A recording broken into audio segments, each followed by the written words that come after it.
Indonesian President Prabowo Subianto's populist programs may have helped him earn an approval rating of more than 80% for his first 100 days in office.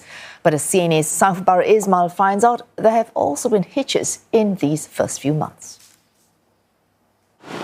This restaurant in Bogor, West Java province, is one of 45 GoFood partners participating in the free nutritious meal program. Indonesia's technology company GoTo is supporting Mr Prabowo's flagship program, which aims to feed about 83 million school children and other vulnerable groups. The program is one of Mr Prabowo's key election campaign promises to fight malnutrition. It's an early start for workers in this restaurant. They prepare the dishes at 3 in the morning and the food is ready to be delivered to the schools at around 8 a.m. The menu for today is rice, chicken, sauteed mushroom, banana and milk. The free nutritious meal program is also expected to help boost the local economy.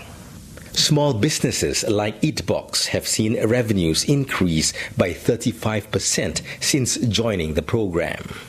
Kita dapat panduan yang sangat detail. Sebelum mulainya program ini, dari Dinas Kesehatan mengecek benar-benar keseluruhan apakah ini sudah tersertifikasi, dan alhamdulillah kita sudah tersertifikat dari BKI. GoTo began trials of the free nutritious meal program across 13 cities and regencies in May last year as part of its corporate social responsibility initiative. The Prabowo administration faces budgetary constraints to sustain the program, and companies have been urged to contribute through their corporate social responsibility. GoTo's pilot program is fully app integrated, from scheduling to food orders, mitigating risks on accountability and transparency. We develop an ad hoc system where the school administrator can order the food digitally. At the end of the day, we are a technology company. We need to leverage our capabilities as well. So the school administrator, once a week, they will register the number of students. Then the culinary merchant partner, they will receive the order. The moment the food is ready, we will allocate the driver partner to pick up the food. The free nutritious meal program was launched on 6 January amid much publicity. Mr Prabowo had delivered on his election campaign promise well within his 100 days in office. But cases of food poisoning marred the second week of the free meals rollout. Ini adalah kesalahan murni teknis, tidak ada kesengajaan, dan alhamdulillah sudah teratasi. Itu hanya berlangsung sebentar saja dan segera mengganti menu yang kurang baik, sehingga Pak Presiden apresiasi untuk hal itu dan beliau menilai ini hal yang bisa saja terjadi kapan saja. Indonesia's national agenda, such as the free meal program, has played a part in how the country shaped its foreign policy. The country recently became a full member of BRICS, realizing Mr Prabowo's ambition to make Indonesia an influential player on the global stage. A lot of investors are really watching the president's stance in building the relationship with the different countries. If we can have the opportunity to work with as many countries as possible, where a lot of countries in the world now are more inward-looking, that is actually going to be very impactful for us. Mr Prabowo has also consistently promoted a good neighbor policy, upholding Indonesia's commitment to regional cooperation and stability. But experts said that despite Indonesia's enthusiasm to be a global player, it should not lose focus on its immediate neighborhood. A lot of the speeches by Prabowo, he always talks about good neighbor policy, but the explicit mention of ASEAN has been quite lacking. Within ASEAN, the usual protocol is for newly elected leaders to visit each other. Instead of going to Malaysia or going to Singapore, Indonesian president went to China twice as the first country. Mr Prabowo has begun executing other quick-win programs in the areas of health and housing. He hinted that Indonesians can expect other big surprises. Ini baru 3 bulan, tolong tunggu sabar sedikit. Mungkin bulan kelima ke-6 saudara akan merasakan bahwa kita bukan jalan as usual. There is no business as usual. Kita sekarang lari, kita akan cepat, kita akan bergerak dengan secepat-cepatnya. The honeymoon period for Mr. Prabowo and his cabinet is over, and a recent survey showed that more than 80% of Indonesians are satisfied with them. Indonesians have got a taste of Mr. Prabowo's early policies, and they will be hungry for more to see what else is in store in the weeks and the months ahead. Satfubari Ismail, CNA, Bogor, Indonesia. For more analysis, we're joined by Poppy Winanti. She's Professor of International Relations at Universitas Gadjah Mada. Oh, thanks for joining us, Professor Winanti. Now, a quick qualification. The 81% approval rating we heard there, that's just one of at least 3 surveys in just this month alone, and involved 1,000 people. If we look at another survey that looked at 95 journalists across 44 media institutions, they gave Mr. Prabowo and his vice president a below-average rating on their performance and on specific sectors such as budget management.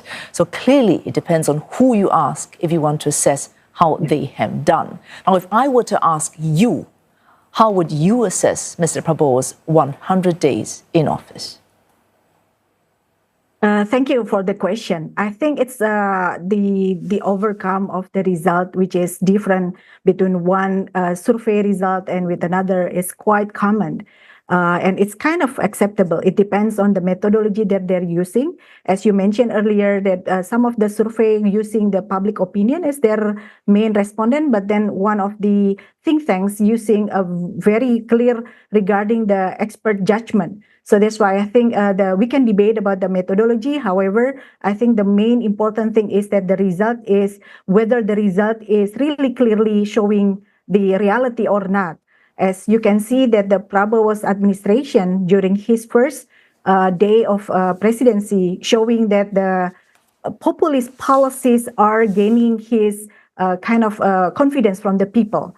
As the previous news mentioned earlier, that his free meals, nutritious policy regarding free meals for the students, they are gaining much more people's attention. And he could keep the promise from his campaign to deliver this message in his first 100 days. However, we cannot overlook other problems. Yes, he can deliver one of his key messages during his campaign regarding the scheme nutritious policy. However, we also facing several other problems, including oversized cabinet. The oversized cabinet obviously can also impactful for the budget allocation. For then how then the ministry among the ministries can coordinate with the other ministries. Those kind of issues cannot be overlooked, I suppose. So that's why I think we cannot forget that there are many issues, not only about the free nutritious policies, but there are many, many others that we have to see from Prabowo's first 100 administration. All right, Professor, if I could cut in here. So when you talk about an oversized cabinet, it has gone up 40% since Mr. Widodo, his predecessor. That was 34 to 48 ministers, 55 deputy ministers. Could you give a concrete example, so it's not just hypothetical, where a large number of ministers gets in the way of a vital function actually going through in this administration under Prabowo Subianto? One example, please. It is not about the administrative kind of situation. Also budget allocation. You have to think about how to finance all these ministries. You know, when the ministries gone up really big, oversized like this, then you have to think how to allocate the budget among these ministries and how then you can prioritize the programs among these ministries. Those kind of aspects cannot be overlooked, obviously. So that's why oversized cabinet can be one of the problems that Prabowo needs to deal with. All right, Professor, of course, any leader needs to appeal to his populace at home. He also needs to secure his country's interests abroad. So under Mr. Prabowo, we've seen him act differently from Mr. Widodo, in a matter of months, a full member of BRICS.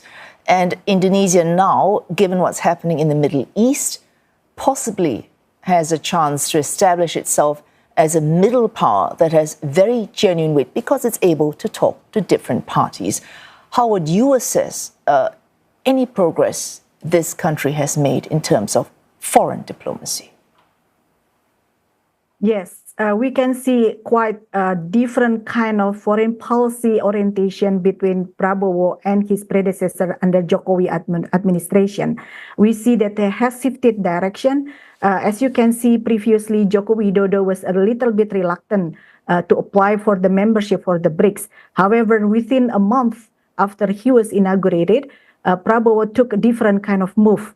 He joined BRICS, and instead of focusing on preparing Indonesia's membership for the OECD, the way we see how then Prabowo shifted from this kind of policies, we can see that Prabowo is trying to gain his influence in the global arena. With BRICS, I think one of the issues that he's trying to address is to try to overcome the uncertainties, especially regarding the Trump administration now. 2.0 Trump presidency can also influence his decisions. How to be a part of the BRICS can give him influence globally.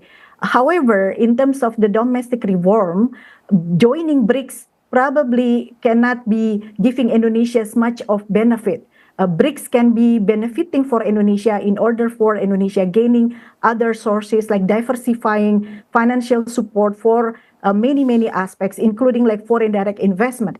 However, in terms of the domestic reform, since the BRICS doesn't have any kind of requirement in terms of domestic reform, that will be another homework for Prabowo's administration. For the domestic reform, BRICS I don't think will give any benefit in that sense. A final question, Professor Winanti.